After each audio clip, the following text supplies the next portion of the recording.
manood ako sa Palwagan, nag-ano kami na kumita. Pero ito na talaga yung hanap buhay ko. Sige. Tatapay mo.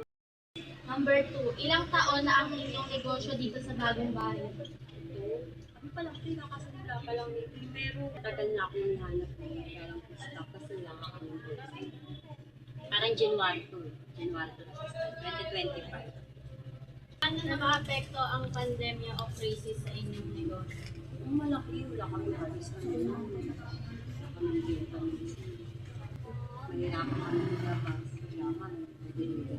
Saan po ba kayong pagbabago sa mga customer nyo? Yung ano yun, hindi ganun kami. Ayun nung nakilala na kita. Naging mas magenta. Oo na. Gumagamit po ba kayo ng social media para i-promote ang inyong negosyo? Bakit? Oo, isa din yun sa malaking bagay, malaking tulong. Nalalaman ng tao kung ano yung bago kong produkto, ano yung bago kong ilalabas.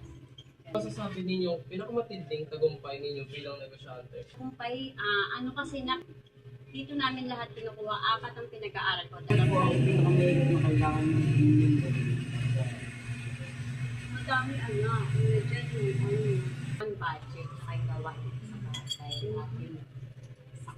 Ano po ang pinakamahalagang aral na natutunan ninyo bilang negosyante? Trabaho ko, yung pamilya ko, dapat maraming bagay. Mahirap ano sa inyo kasi bata kayo. Pero O may papayo ninyo sa mga kabataan katulad namin na gusto magsimula ng negosyo?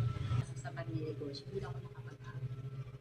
Diskarte ang ginamit ko, pero mas maganda makatapos kayo ng pag-aaral. Dito po